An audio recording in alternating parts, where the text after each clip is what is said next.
वेंकटाद्रिसमं स्थानं ब्रह्मांडे नास्ति किंचन वेंकटेश समो देवो न भूतो न भविष्यति। ओं नमो वेंकटेशाय। तिरुमला तिरुपति देवस्थानम श्री वेंकटेश्वरा भक्ति चैनल इணைந்து வழங்கும் ஸ்ரீமத் பகவத்கீதை பாராயணத்திற்கு அனைவரையும் வரவேற்கிறோம். மூகம் கரோதி வாசாலம் அங்கும் லங்கயதே கிரிம் யத்கிருபாதமஹம் வந்தே பரமானந்த மாதவம்.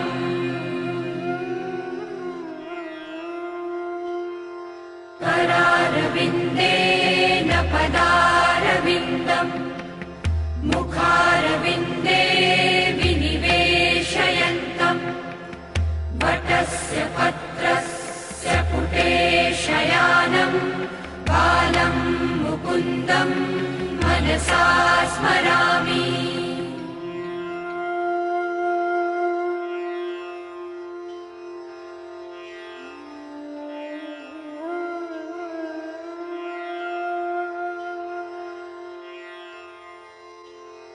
वसुदेवसुतं देवं कंसचाणूरमर्दनं देवकी परमानन्दं कृष्णं वन्दे जगद्गुरुम्. साक्षात् भगवाने भगवद्गीतयिल नाहं वेदैः न तपसा न दानेन न चेज्जया शक्य एवं विधो द्रष्टुं दृष्टवानसि मां यथा அப்படின்னு 11வது அத்தியாயத்தில் 53வது ஸ்லோகம். அதுக்கு அடுத்த ஸ்லோகம் பக்தியா த்வனன்யா சக்யா அஹமேவம் விதோர்ஜுன ஞாத்தும் திரஷ்டுஞ்ச தத்வேன பிரவேஷ்டுஞ்ச பரந்தபா அப்படின்னு பகவான் ஸ்வயம் தன் முகத்தினாலேயே தன்னை அடைய வேண்டிய மார்க்கத்தை காட்டுகிறார். பக்தியினாலே நான் அடைய முடியும், பக்தியினாலே என்னை அடைய முடியும்னு காட்டுறார். அர்ஜுனனுக்கு இந்த இடத்துல உபதேசம் பண்ணார். இதே மாதிரி பாகவதத்திலையும் 11வது ஸ்கந்தத்தில் உத்தவன் அப்படிங்கிற பெரிய பக்தனுக்கு உபதேசம் பண்ணுறார். நசாதயதி மாயோகா நசாங்கியம் தர்ம உத்தவ ந ஸ்வாத்தியாகஸ்தபஸ்தியாகா யசா பக்திர் மமோர்ஜிதா அப்படின்னு சொல்லி பக்தியாக மேகயாகிராஹ்யா அப்படின்னு சொல்கிறார்.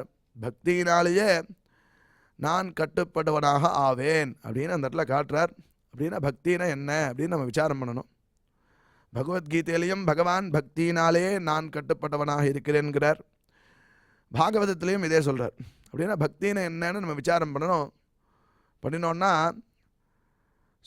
பகவத்கீதையில் இன்னொரு இடத்துல சொல்லும்போது ஸ்வகர்மனா தமபியர்ச்சியா சித்திம் விந்ததி மாணவகாங்கிறார். தன்னலம் இல்லாமல் எல்லாம் பகவானோடுது அப்படின்னு ஒரு நினைப்போட செய்யக்கூடிய செயலே பக்தி அப்படின்னு பகவானே சொல்கிறார். அதை தொடர்ந்து பார்த்தோன்னா பக்தின்னு நம்ம பண்ணுற ஜபமா பாராயணமா தபஸா யஜ்ஞமா ஹோமமா இல்லை தானமா இல்லை கர்மானுஷ்டானங்களா அப்படின்னு விசாரம் பண்ணால் ஒவ்வொருத்தரும் ஒவ்வொன்று சொல்கிறா. இந்த உத்தவனுக்கு உபதேசித்த பகவான் உத்தவனை போய் பார்க்க சொல்கிறார். நேராக கோபிகைகள்கிட்ட போய் பார்க்குறார். கோபிகைகளை பார்த்த உடனே பக்தின்னு இதுதான்ப்பா அப்படின்னு கோபிகைகள்லாம் பார்த்து தெரிஞ்சுக்கிறான் உத்தவன். அவள் என்ன செஞ்சா கோபிகைகள் அப்படின்னு பார்த்தோன்னா அவள் ஏதாவது பாராயணம் பண்ணாளா, இல்லை ஏதாவது தபஸ் பண்ணாளா, இல்லை யஜ்யங்கள் பண்ணாளா, இல்லை தானங்கள் பண்ணாளா அப்படின்னா அவள் அழுதா அப்படிங்கிறார்.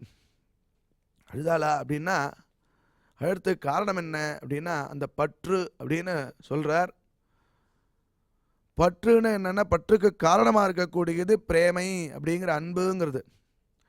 இந்த பிரேமை அன்பு பற்று அப்படிங்கிறது நம்ம லௌக்கிகமாக பல இடத்துங்களில் வச்சுட்டுருக்கோம். பல இடத்துல பார்த்தோன்னா மக்கள்கிட்ட வச்சுட்டுருக்கோம், நம்மளுடைய வீட்டில் வச்சுட்டுருக்கோம், வாகனங்களில் வச்சுட்டுருக்கோம், நம்மளுடைய பதவியில் வச்சுட்டுருக்கோம், பணத்தை சம்பாதிக்கிறதுல ஒரு பற்று வச்சுட்டுருக்கோம், நம்மளுடைய சொத்து மேலே ஒரு பற்று வச்சுட்டுருக்கோம், நம்மளுடைய உத்தியோகத்தின் மேலே ஒரு பற்று வச்சுட்டுருக்கோம், பிஸ்னஸ் மேலே ஒரு பற்று வச்சுட்டுருக்கோம். அப்படின்னு பலவிதமான நம்ம வஸ்திரங்கள் மேலே இதை ரொம்ப விசேஷமாக பற்று வச்சுட்டு எடுத்து மடித்து வைக்கிறோம். பலவிதமான பற்றுகள் நம்ம பார்த்துட்டு இருக்கோம். நாட்டு மேலே வைக்கிறோம், நாட்டுப்பற்று, மொழி மேலே வைக்கிறோம், மொழிப்பற்று, அப்படின்னு பலவிதமான பற்றுகள் நம்ம பார்க்குறோம். பற்றுன்னா என்னன்னு புரியறது, ஆனால் பக்தின்னு என்னன்னு புரியலே அப்படின்னா, இந்த பற்று காரணம் பிரேமைன்னு பார்த்தோம். இந்த பற்றுங்கிறத ஒவ்வொரு இடத்துல வைக்கும்போது ஒவ்வொரு பேர் அடையிறது. உதாரணமாக நண்பன்கிட்ட ஒரு நண்பன் வைக்கிறது பேர் பிரேமைங்கும் போது அதுக்கு பேர் நட்பு அப்படிங்கிற பேர் வைக்கிறோம். ஒரு காதலன் காதலிகிட்ட வைக்கும்போது அது பேர் காதல்னு ஆறுது.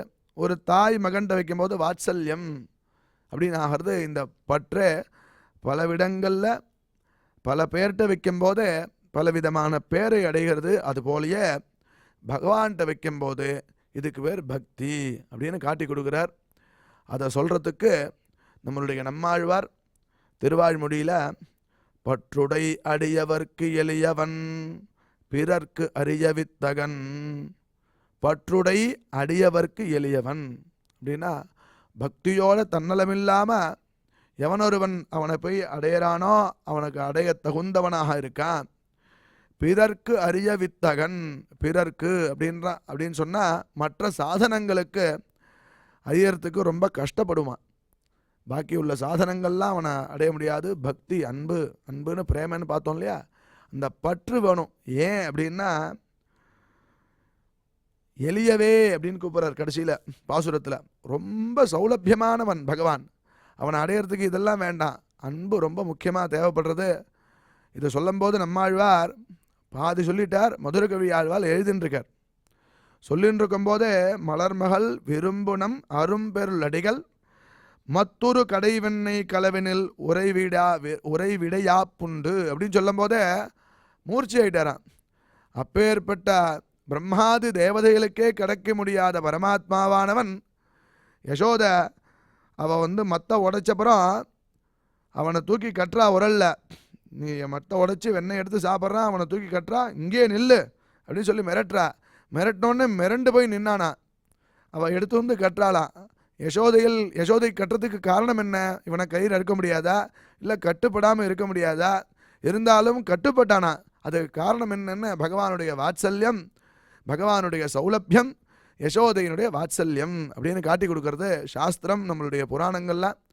இப்படி சொன்னோடனே மதுரகவி ஆழ்வார் நம்மாழ்வார் மூர்ச்சி ஆகிட்டாராம். 6 மாதம் கழித்து ஏந்தாராம் பாக்கி சொல்கிறதுக்கு.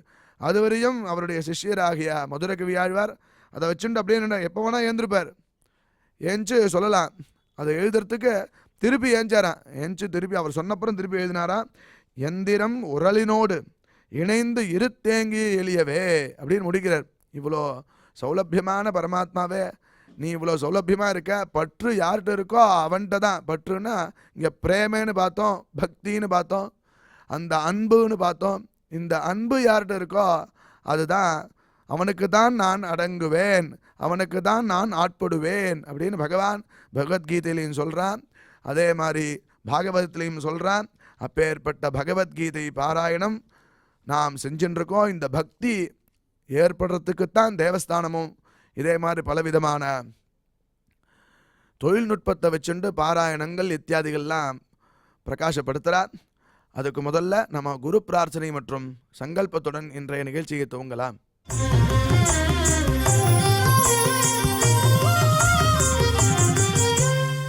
ஸ்ரீ குரு பிரார்த்தனா.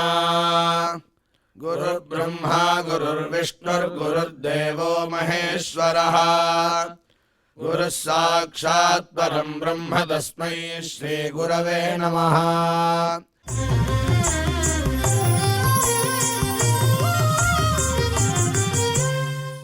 ஸ்ரீனிவாச பிரார்த்தனா.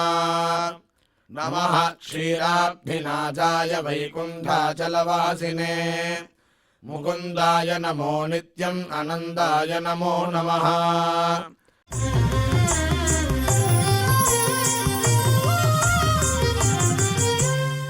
अथ श्रीमद्भगवद्गीता पारायण संकल्पः.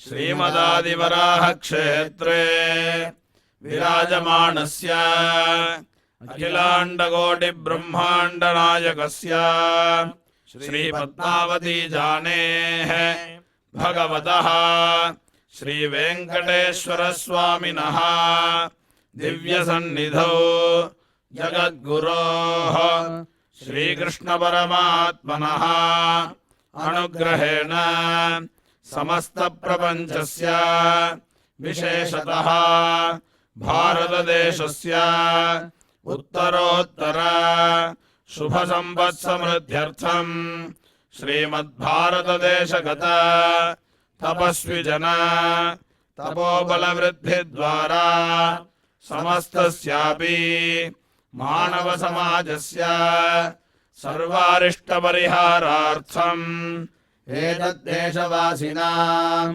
सर्वेषां सज्जनानां योगक्षेमार्थम् राष्ट्रविरोधिनां निबर्हणद्वारा जनानां चित्तशान्ति चित्तस्थैर्य सन्तोषादि अभिवृद्ध्यर्थम् एतद्देशवासिनां परस्परविद्वेष परस्परनिन्दा परस्परहिंसादीनां निवृत्त्यर्थम् परस्परसौमनस्य सिद्ध्यर्थम् समस्तपापक्षयार्थम् श्रीमन्नारायणप्रीत्यर्थम् श्रीपरमेश्वरप्रीत्यर्थम् श्रीमद्भगवद्गीतायाः अखण्डपारायणम् करिष्यामहे।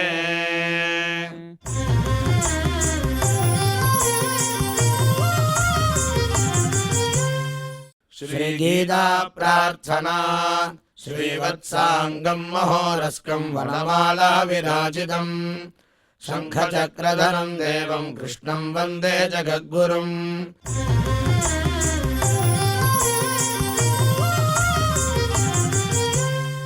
पार्थाय प्रतिबोधिताम् भगवता नारायणेन स्वयम् व्यासेन ग्रथिताम् पुराणमुनिना मध्ये महाभारतम् अद्वैतामृतवर्षिणीम् भगवतीम् अष्टादशाध्यायिनीम् अम्ब त्वामनुसन्ददामि भगवद्गीते भवद्वेषिणीम्।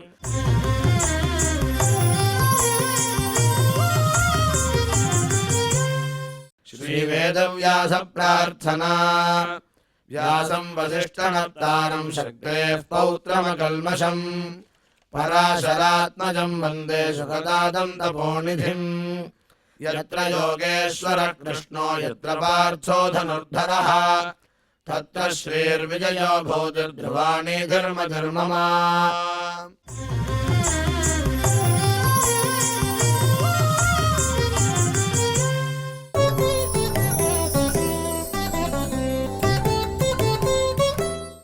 एतान् दृष्टिमवष्टभ्य नष्टात्मानोऽल्पबुद्धयः பிரபவந்த்யுக்ரகர்மானஹ க்ஷயாய ஜகதோ ஹிதாஹ. இப்பொழுது டாக்டர் திரு வு. அனந்த பத்மநாபாச்சாரியார் சுவாமிகள் நமக்கு இந்த ஸ்லோகங்களின் அர்த்தங்களை விவரிப்பார். அதை மனதில் வாங்கிக் கொள்வோம்.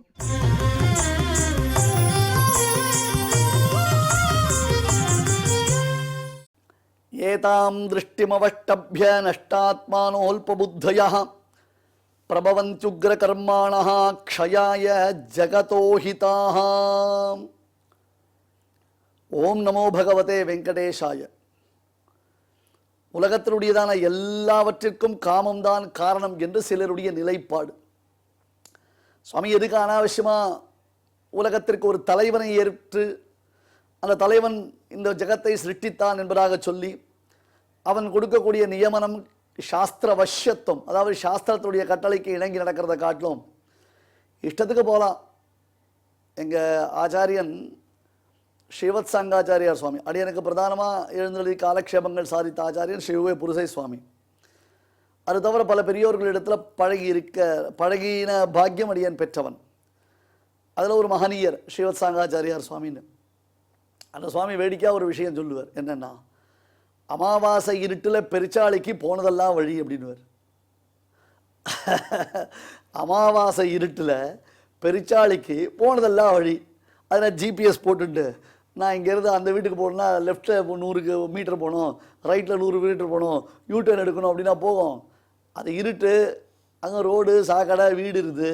பெருச்சாளி இங்கே ஓடுறது அங்கே ஓடுறது, அப்படி ஓடுறது இப்படி ஓடுறது, அப்படி போயிடுறது இப்படி போயிடுறது, அவ்வளோதான். அமாவாசை இருட்டில் பெருச்சாளிக்கு போனதெல்லாம் வழின்ற மாதிரி சாஸ்திரம் இருந்தால்தானே சுவாமி எங்களுக்கு இந்த பிரச்சனை. சாஸ்திரத்தை நாங்கள் ஒத்துண்டால் தானே சுவாமி இந்த பிரச்சனை, சாஸ்திரம் சொல்கிறபடி நாங்கள் நடந்தால் தானே சுவாமி எங்களுக்கு இந்த பிரச்சனை, சாஸ்திரமே இல்லை சாஸ்திரத்தை ஒத்துக்க மாட்டோன்னு ஒரு வார்த்தை சொல்லிட்டோன்னா எல்லாம் முடிஞ்சு போச்சு இல்லையோ, எவ்ரிதிங் அவ்வளோதான், எல்லாம் முடிஞ்சு போச்சு. அப்புறம் என்ன பண்ண முடியும்? ஒரு ப்ராப்ளம் இல்லை, சௌக்கியமாகிடலாம். அல்ல அசத்தியம் அப்பிரதிஷ்டம் தே, அது உலகத்திற்கு சத்தியம்ன்றதான பிரம்மத்தை ஒத்துக்கிறதே இல்லைவா, சத்தியம்ன்றதான பிரம்மத்தை ஒத்துக்கிறது இல்லை. அந்த பிரம்மத்தை ஆத்மாவாக உடையது இந்த ஜெகத்து, அந்தர்பகிஷ்வர சர்வம் வியாபிய நாராயணஸ்திதா என்பதாக பிரம்மத்தை ஆத்மாவாக உடையது இந்த ஜெகத்து அவன் ஒத்துக்க மாட்டான். ஒத்துண்டாலாம் பிரச்சனையாச்சே, பிரச்சனையாச்சே. அது இருக்க மாதிரி ஒத்துக்கணுமே. நான் இவரை வந்து ராஜாவே ஒத்துக்கல, இந்த தேசத்துக்கு அவரை ராஜா நான் அக்செப்ட் பண்ணிக்கல அப்படின்னா, அப்போ அந்த ராஜா சொல்கிற சட்டம் ஒன்றா பாதிக்காது அப்படின்னு அவன் நினச்சிக்கிறோம். நம்ம இஷ்டத்துக்கு இருக்கலாம் நம்ம தீர்மானம் பண்ணிட்டோம்.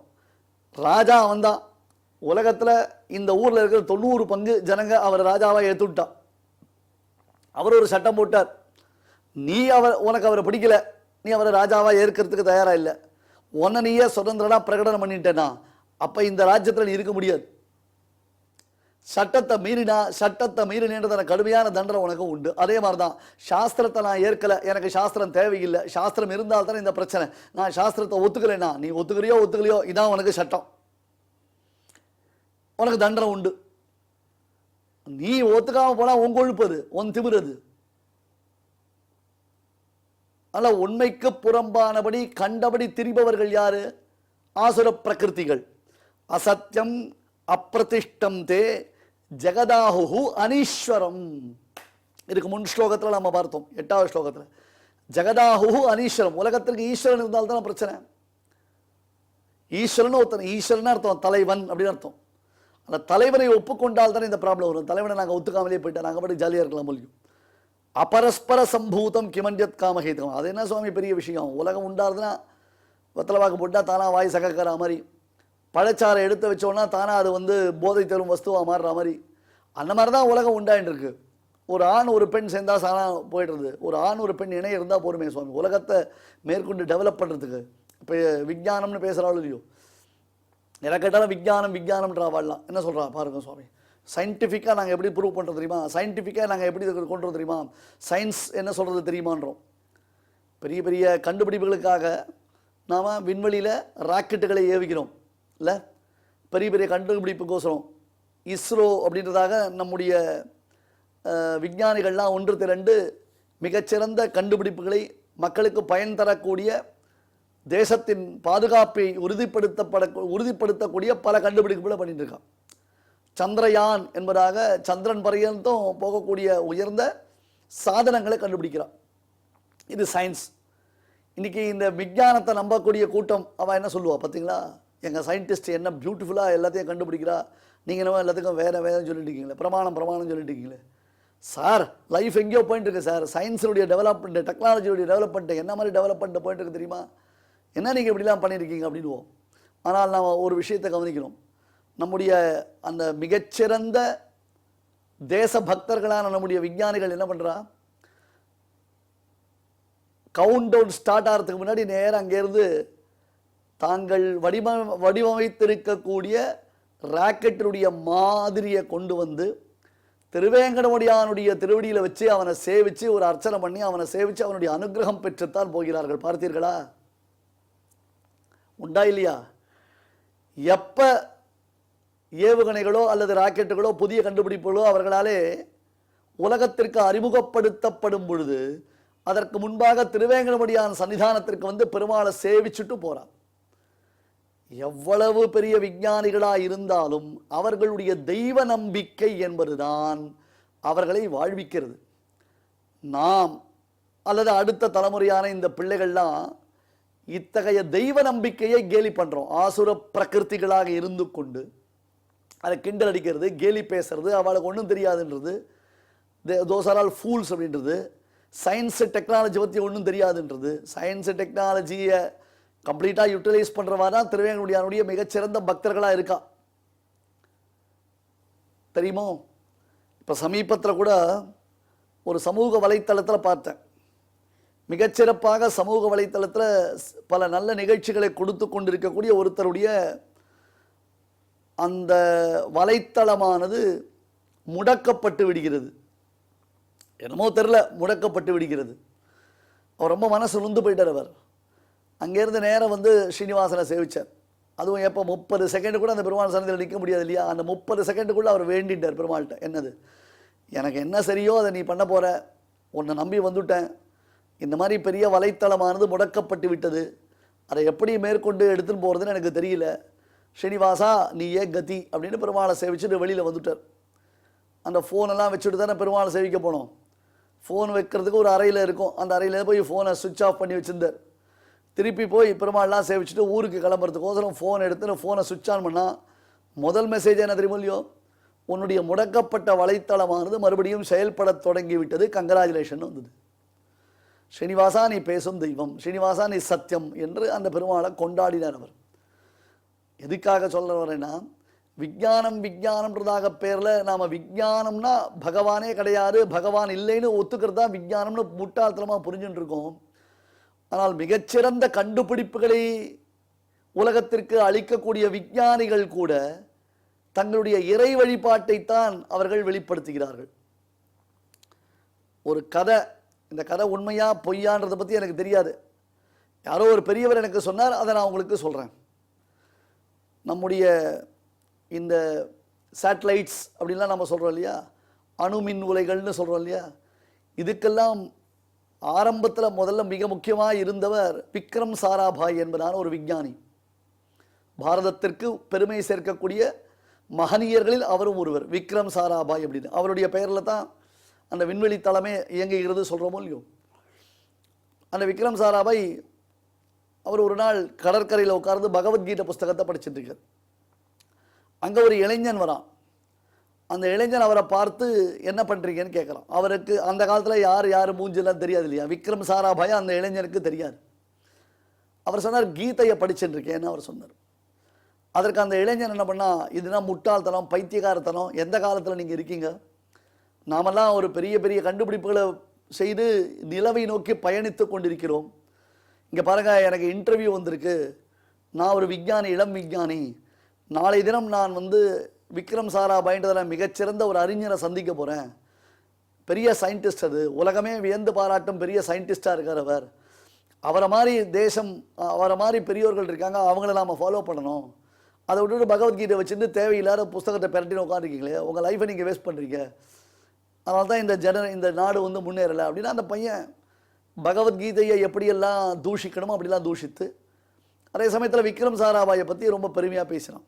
அவனுக்கு விக்ரம் சாராபாய் கிட்ட தான் பேசிட்டு கொண்டே தெரியாது.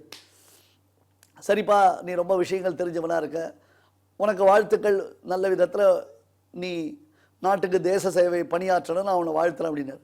சார், பகவத்கீதையை வச்சுட்டு இதெல்லாம் பெருசாக வாழ்த்தாதீங்க சார், நான் பார்த்துக்கிறேன் அப்படின்ட்டு அவன் போயிட்டான். அந்த அலட்சியம், அந்த பாவனை. மறுநாள் காலத்தில் இன்டர்வியூவில் உள்ளுக்குள்ளே நுழைஞ்சால் அவனுக்கு பேரதிர்ச்சி. என்ன பேரதிர்ச்சி? அந்த நடுவு சீட்டில் உட்காந்துருக்கிறவர் யார்? முதல் நாள் கடற்கரையில் பார்த்து யார் பகவத்கீதை படிக்கிறத கேவலமாக பேசுகிறானோ, பகவத்கீதையை துச்சமாக பேசுகிறானோ, அந்த விக்ரம் சாராபாய்ன்றவர் அந்த நடுவில் உட்காந்துருக்கார். அந்த இளைஞனுக்கு தூக்கி வாரிப்பட்டது. சார், நீ என்ன சார் நீங்கள் இப்படி வந்து இங்கே உட்காந்துருக்கீங்கன்னாரு. தம்பி, நேற்று நீ சொன்னியே, அந்த பகவத்கீதையை படித்ததினால்தான் நான் இந்த இடத்துல வந்து உட்கார்ந்துருக்கேன். அந்த பகவத்கீதையை பயின்றதினால்தான் நான் என்னுடைய வாழ்க்கையில் இப்படி ஒரு நிலைமைக்கு வந்திருக்கேன். ஆகையால விஞ்ஞானிகள் கூட ஆத்ம ஞானம் என்பது பிரதானம், அது பகவானுடைய அனுகிரகத்தினால்தான் நமக்கு உண்டாகும் என்பதை உணர்ந்திருக்கிறார்கள். ஆனால் அறிவியல் விஞ்ஞானம் என்னும் பெயரில் நாம் ஆஸ்திக்யத்தை தூஷிக்கிறோம், ஆசுர சுபாவத்தை நாம் பெற்றிருக்கிறோம். இது எல்லாவற்றிற்கும் ஒரே காரணம் காமம்தான். உலகத்தினுடைய அனைத்தும் காமத்தினுடைய இயல்பில், காமத்தினுடைய இயக்கத்தில், காமத்தினுடைய தூண்டுதலில் தான் இவைகள் அனைத்தும் இயங்குகின்றன என்று சொன்னார்கள். ஏதாம் திருஷ்டிம் அவஷ்டப்ய நஷ்டாத்மானஹ அல்பபுத்தயஹ பிரபவந்தி உக்ரகாமின் கர்மாணஹ க்ஷயாய ஜகதஹ அஹிதாஹ. தெய்வமே இல்லை என்பதான ஒரு உறுதியான கொள்கை அவளுக்கு. தெய்வ நிந்தனை அவர்களுடைய மெயின் டாஸ்க், பிரதானம். அதுவும் சனாதன தர்மத்தின்பால் அந்த தெய்வ நிந்தனை, அதுதான் மெயின் அவளுக்கு. ஏதாம் திருஷ்டிம் அவஷ்டபிய தெய்வமே இல்லை என்பது போன்றதான கொள்கைகளை உறுதியாக பற்றியவர்கள். நஷ்டாத்மானஹா அல்ப புத்தையா, தேகத்தை விட ஆத்மா வேறுபட்டது அவளுக்கு தெரியாது, ஒத்துக்க மாட்டா. தேகமே ஆத்மா, உடம்பு தின்றார் என்று பொருள். தேகமே ஆத்மா. நஷ்டாத்மானஹா அல்ப புத்தையா, பகுத்தறிவு கிடையாது. பகுத்தறிவு என்றதான பெயர்ல பைத்தியகாரத்தனத்தை வளர்த்து கொண்டிருக்கிறார்கள் பெருமாள் கிருஷ்ணன் கீதையில. பகுத்து அறிதல் அர்த்தம் டிவைட் பண்ணி புரிஞ்சுக்கணும். இது வேறு அது வேறு, இதன் விஷயம் வேறு அதனுடைய விஷயம் வேறு, இதுல இப்படி இருக்கு அதுல அப்படி இருக்கு அப்படின்னு தெரிஞ்சுக்கணும். தெரியாது. ஏன்னா சாஸ்திர ஞானம் கிடையாது. தெய்வம் இல்லை என்று வாதிடுவதற்கு கூட சாஸ்திர ஞானம் அடிப்படையா இருந்தால் தான் அது சித்திக்கும். சாஸ்திர ஞானம் இல்லாமல் தெய்வம் இல்லைன்னு சொன்னியான அந்த வாதம் எடுபடாது. இப்ப உடம்பு வேறு ஆத்மா வேறு. நஷ்டாத்மானஹா அல்ப புத்தயா, அல்பமான புத்தி.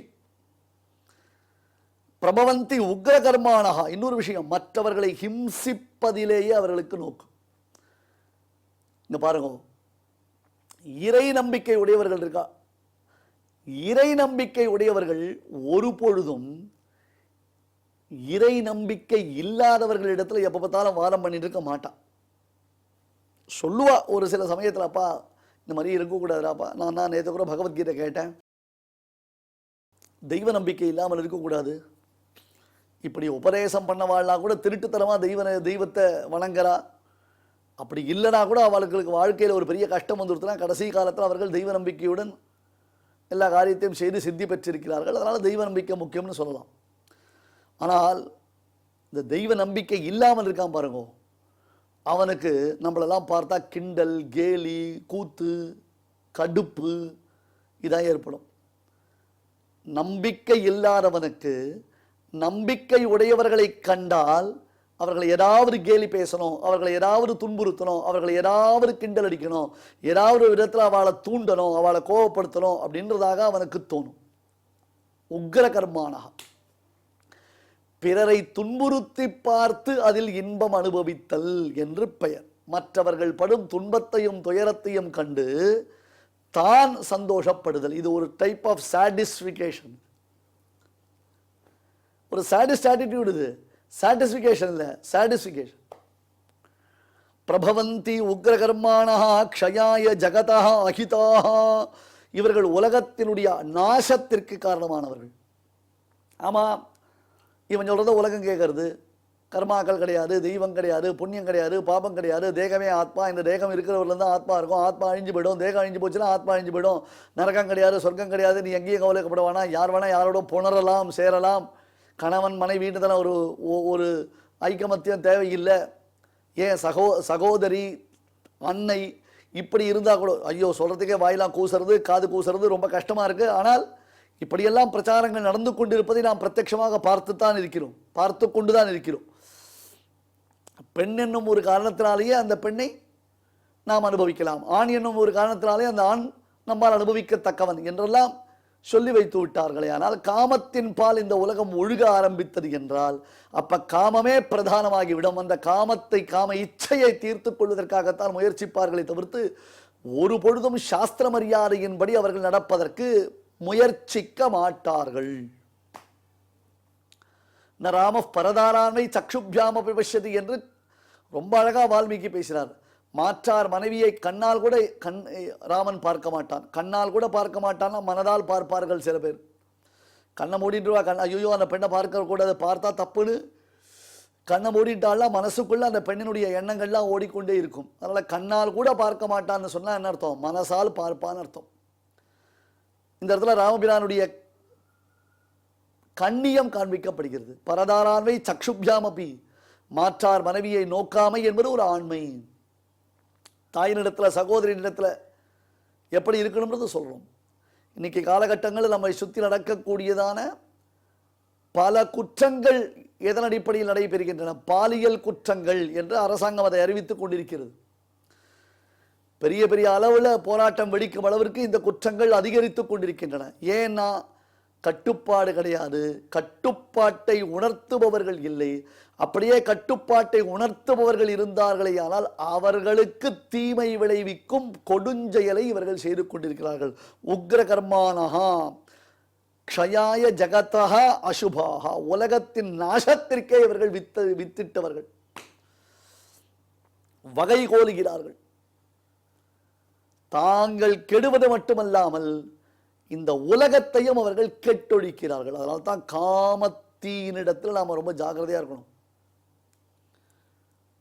ஒரு குருநாதர் இருந்தார், அவருடைய ஆசிரமத்தில் சிஷ்யர்கள் நிறைய பேர் இருந்தார், சன்னியாசிகள் எல்லாரும், இளந்துறவிகள் எல்லாரும்.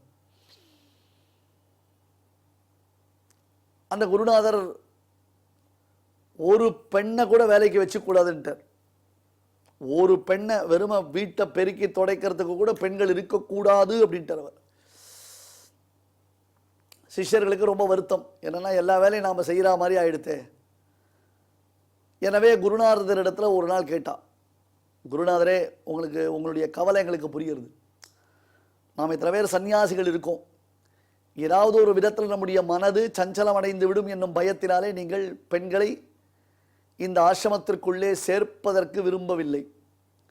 சரி, உங்களிடத்தில் நாங்கள் ஒரு விண்ணப்பம் பண்ணுறோம், என்னன்னா அட்லீஸ்ட் வயசான மூதாட்டி, வயசான கழுவி, அந்த மாதிரி இருக்கிற ஒரு பாட்டியாவது நாம் இந்த ஆசிரமத்தை பெருக்கி மூழ்கி கோலம் போடுறதுக்கு வச்சுக்கலாம் மூழ்கினார். குருநாதர் சிரிச்சுட்டு பேசாமல் இருந்துட்டார். சரிப்பா, நான் அப்புறம் சொல்கிறேன்ட்டார்.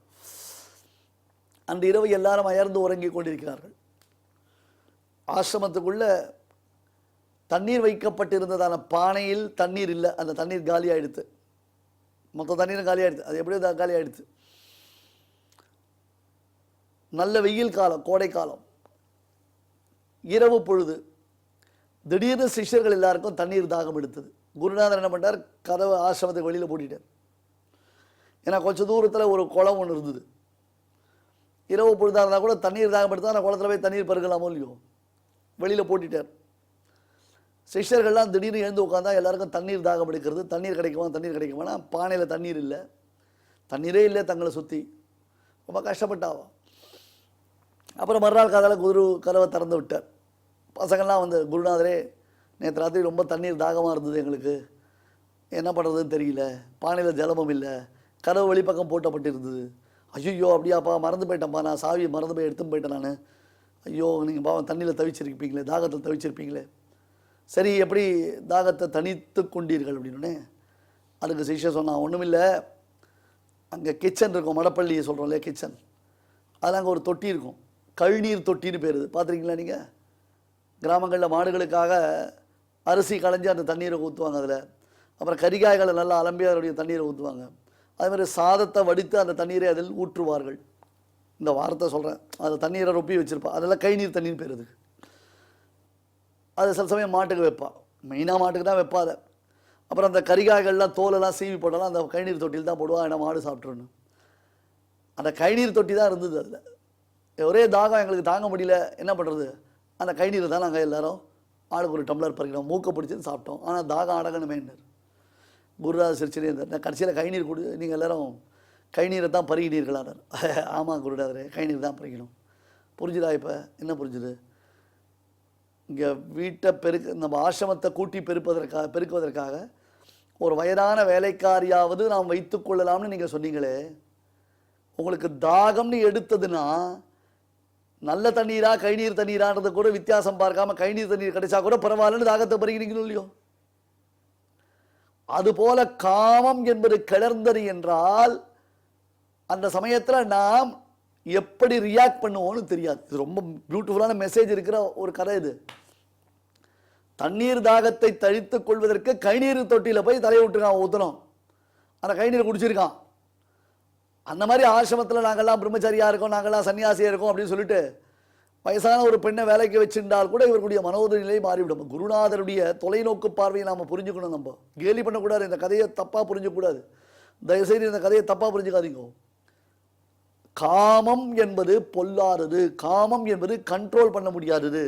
ஆகையால் தான் இன்றைய காலகட்டத்தில் சின்னஞ்சிறு குழந்தைகளிடத்தில் கூட வரம்பு மீறி செயல்படுகிறார்கள். பாலியல் குற்றங்கள் நடைபெற்று கொண்டிருக்கின்றன. ஏன்னா பண்பாடு போய் கொண்டிருக்கிறது. we are losing our culture, we are losing our கலாச்சாரம். ஐயா, ஒரு பெண்ணை பார்த்தால் தான் காம இச்சை வர வேண்டும் என்ற அர்த்தம் இல்லை. ஒரு பழமொழி ஒன்று சொல்லுவா, சில பேருக்கு காம இச்சை தலை தூக்கியது என்றால் கொடியில் உலர்த்தப்பட்டிருக்கக்கூடிய பெண்களுடைய ஆடைகளை பார்த்தாலேயே அவர்கள் தங்கள் வசமிழந்து விடுவார்கள்னு சொல்லுவோம். எல்லாம் பயமுறுத்துறது சாஸ்திரம். ஆமாம், ஜாகிரதையா இருக்கணும், கண்ட்ரோல்டா இருக்கணும், கஷ்டமா நாம ஜெயிச்சுட்டோம்லாம் நம்ம நினச்சிக்க முடியாது. கடைசி வரலும் நாம ஜாகிரதையா தான் இருக்கணும், ஒவ்வொரு க்ஷணமும் நாம ஜாகிரதையா தான் இருக்கணும்னு. பிரபவந்தி உக்ரகர்மானஹா க்ஷயாய ஜகதா அஹிதாஹா. இவர்கள் இப்படியெல்லாம் துஷ்பிரச்சாரம் செய்து கொண்டிருந்தார்கள். ஏன்னா உலகத்தில் உள்ள மிருதுப்பிராயர்கள், அதாவது மந்தமதி உடையவர்கள் சுலபமாக இவர்கள் வார்த்தையில் மதிப்பு வைத்து அதை நம்ப ஆரம்பித்து விடுவார்கள். அதை வேல்யூ பண்ண ஆரம்பிச்சிருவோம். அது அவளுக்கு பிடிச்சி போயிடும். இதை விட்டுடுவா, எதை பிடிச்சுக்கணுமோ அதை விட்டுடுவா. ஏதாம் திருஷ்டி மவட்டபிய, ஜகத்திற்கு பிரம்மம் தான் காரணபூதம்ன்றதை விட்டுடுவா. காமம்தான் ஜகத்திற்கு காரணபூதம்ன்றதை பிரதானமாக பிடிச்சுப்பா. நஷ்டாத்மானஹா அல்பபுத்தயா, ஆத்மாவை உள்ளபடி காணாதவர்கள், ஆத்மா நித்தியனானபடியாலே அவனுக்கு நாசம்ன்றது ஏற்படாது என்பதை உணராதவர்கள். இது தெய்வ பிரகிருதியினுடைய ஆத்மாவும் அழியாது, ஆசுர பிரகிருதியினுடைய ஆத்மாவும் அழியாது. ஆனா இவ அதை தெரிஞ்சுக்க மாட்டான். அல்பபுத்தயா, அல்பபுத்தி, அறியப்படக்கூடிய வஸ்து, அறிகிற வஸ்து ரெண்டுத்தையும் ஒன்னா பார்ப்பா. பானை இருக்கு, பானையை அறிபவன் ஒருத்தன் இருக்கான், தேவரத்தன்றவன் பானையை பார்க்கலாம். இப்ப பானைன்ற ஒன்று பார்க்கும் தேவரத்தன் ஒருத்தன், பார்க்கும் தேவரத்தனும் பார்க்கப்படும் பானை ஒன்னாயிடுமோ? அந்த மாதிரி தேகம் வேற ஆத்மா வேற அவளுக்கு தெரியுமோ? பகுத்தறிவு கிடையாது. பகுத்தறிவுன்ற பேர்ல இருக்கிறவாளுக்கு பகுத்தறிவு கிடையாதுன்னு ஸ்பஷ்டமா பகவத்கீதை சொல்லிடுது. ஆத்மா ஸ்வயம் பிரகாசம், அது நான் நான் நான் நான் அப்படின்றதாக சொல்லி அது தோற்றுகிறது. இப்ப கயற்றை பார்க்கிறோம், அந்த கயிறு வளைஞ்சு இருக்கு, வெளிச்சம் இல்லை இந்த இடத்துல, தூரத்துலேயும் பார்த்த உடனே நமக்கு பாம்புன்னு நினச்சி பயப்படுறோம். கயற்றை பார்த்து ஏன் நம்ம பாம்புன்னு பயப்படுறோம்னா, கயிற்றுக்கும் பாம்புக்கும் ஒரு சாஜாத்தியம். கயிறு மாதிரியே பாம்பு இருக்கு, பாம்பு மாதிரியே கயிறு இருக்கு, வளைஞ்சு இருக்கிறதுனால கயிறை பார்த்த உடனே பாம்பு நினச்சிக்கிறோம். ஒரு அம்சத்தில் கயிறுக்கும் பாம்புக்கும் ஒரு ஒற்றுமை இருக்கு. அந்த வளைஞ்சு இருக்கிறதுனால, நீளமாக இருக்கிறதுனால, பருமனாக இருக்கிறதுனால கயிறுக்கும் பாம்புக்கும் ஒரு ஒற்றுமை இருக்கும். ஆனால் உண்மையில் கயிறு வேறு, பாம்பு வேறு. அதே போலத்தான் ஆத்மா, உடம்பு வேறு, ஆத்மா வேறு. நம்ம உடம்பை பார்த்தோடனே ஆத்மாவும் உடம்பும் ஒன்று நினச்சிக்கிறோம். இல்லை ஆத்மாவும் உடம்பும் இப்படி தான் இருக்கும் போல இருக்குன்னு நம்ம நினச்சிக்கிறோம். அந்த ஆத்மான்றது வேறு, உடம்புன்றது வேறு. அப்போ பசு மிருகம் இவற்றை போல ஜென்மாந்திர பாவத்தினாலே மனிதனாக பிறந்தவனாக இருந்தாலும் ஆசுர சுபாவம் உடையவனுக்கு தேகத்துக்கும் ஆத்மாவுக்கும் இருக்கக்கூடிய வித்தியாசம் தெரிவது இல்லை.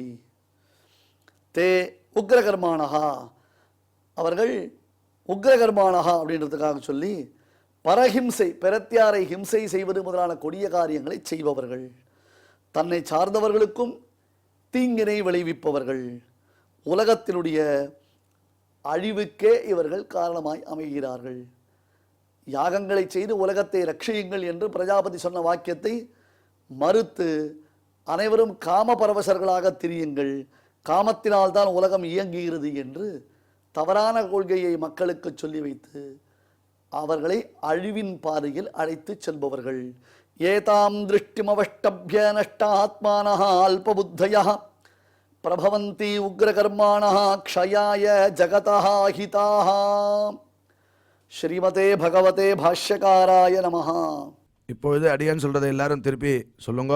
ஏதான் திருஷ்டிமவஷ்டப்யா, ஏதான் திருஷ்டிமவஷ்டப்யா நஷ்டாத்மானோல்பபுத்தயः, நஷ்டாத்மானோல்பபுத்தயः பிரபவந்த்யுக்ரகர்மாணः, பிரபவந்த்யுக்ரகர்மாணः க்ஷயாய ஜகதோ ஹிதாः. க்ஷயாய ஜகதோ ஹிதாः. இப்பொழுது நாம் அனைவரும் சேர்ந்து பாராயணம் செய்யலாம். ஏதான் திருஷ்டிமவஷ்டப்ய நஷ்டாத்மானோல்பபுத்தயः பிரபவந்த்யுக்ரகர்மாணः க்ஷயாய ஜகதோ ஹிதாः. தெய்வத்தை ஆராதிக்கும் உன்னதமான வழிகளில் முதன்மையானது நாம சங்கீர்த்தனமே. அதை பற்றி சாஸ்திரம் சொல்லும் பொழுது கிருஷ்ணானுஸ்மரணாதேவ பாபசங்காத பஞ்சரம் சததா பேதமாயாதி கிரிர் வஜ்ரஹதோ யதா என்ற ஸ்லோகத்தில் அழகாக விவரிக்கிறது. கிருஷ்ணானுஸ்மரணாதேவா, கிருஷ்ணனை ஸ்மரித்த மாத்திரத்திலேயே பாபசங்காத பஞ்சரம், பாப கூட்டம் என்ற ஒரு பெரிய கூண்டு இருக்கு. அந்த கூண்டை உடைச்சி எடுக்கணும்னு எதனால் உடைக்கணும்னா ஷததா பேதமாயாதி, நூற்றுக்கணக்காக உடைக்கிறாரா. எப்படி, யார் அப்படின்னு கேட்டோன்னே கிரிர் வஜ்ரஹதோ யசா, பெரிய பெரிய மழைகள்லாம் இந்திரன் வஜ்ராயுதத்தினால அடித்தா எப்படி உடஞ்சுதோ பழைய நாளில் மலைகளுக்கெல்லாம் ரெக்கை இருந்துதான், அதெல்லாம் ரெக்கைகள்லாம் சித்வா பண்ணினானா. அதனால தான் மெயினாக பருவம் சமுத்திரத்தில் போய் ஒழிஞ்சுண்டுதான். அது ராமாயண கதை நம்மளுக்கு தெரியும். அதுபோல் வஜ்ராயுதத்தை வச்சுண்டு மலைகள்லாம் ரெக்கைகள்லாம் வெட்டினானா. அப்போது பல துண்டாக உடஞ்சுதான் மலைகள்லாம். அது எப்படி உடஞ்சுதோ அதுபோல் பாப்ப சங்காதமானது, பாப்ப கூட்டமானது கிருஷ்ணனை ஸ்மரித்த மாத்திரத்திலேயே ஓடிடும் அப்படின்னு சொல்லப்படுறது. அப்பேற்பட்ட கிருஷ்ணானுஸ்மரணமாகிய நாம சங்கீர்த்தனத்தை இப்போ நாம் அனைவரும் கேட்டு மகிழ்வோம். சஞ்சரதர சுதா மதுர த்வனி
இந்த நிகழ்ச்சியில் இதுவரை நாம் பாராயணம் செய்த ஸ்லோகங்களில் ஏதேனும் அக்ஷரதோஷம் ஏற்படுத்தியிருந்தால் அதை நிவர்த்திக்கும் பொருட்டு பகவானிடம் க்ஷமா பிரார்த்தனை செய்வோம்.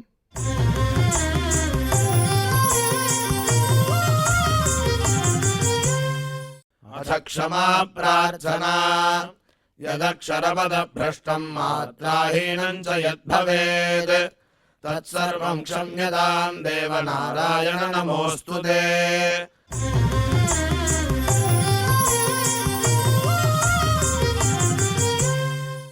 अथ भगवत्समर्पणम् कायेन वाचा मनसेन्द्रियैर्वा बुद्ध्यात्मना वा प्रकृते स्वभावात् करोमि यद्यत् सकलं परस्मै नारायणायेति समर्पयामि.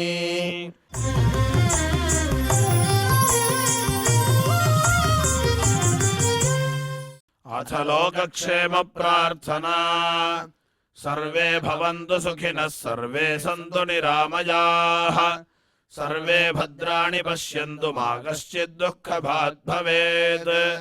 பகவானுடைய கிருபை நாம் அனைவருக்கும் கிடைக்க வேண்டி மங்களாசாசனத்துடன் இன்றைய நிகழ்ச்சி நிறைவு பெறுகிறது. நாளை மீண்டும் இதே நிகழ்ச்சியில் சந்திக்கலாம். ஓம் நமோ வெங்கடேஷாய.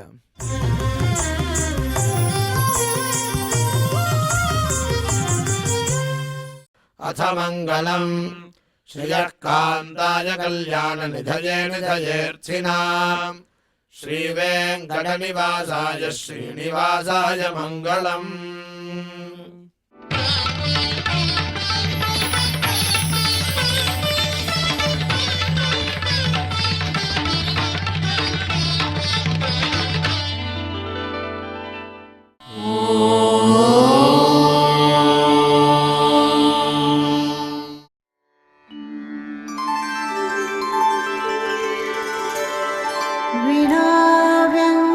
विनाव्यङ्कटेशं ननाथो ननाथः सदा व्यङ्कटेशं स्मरामि स्मरामि.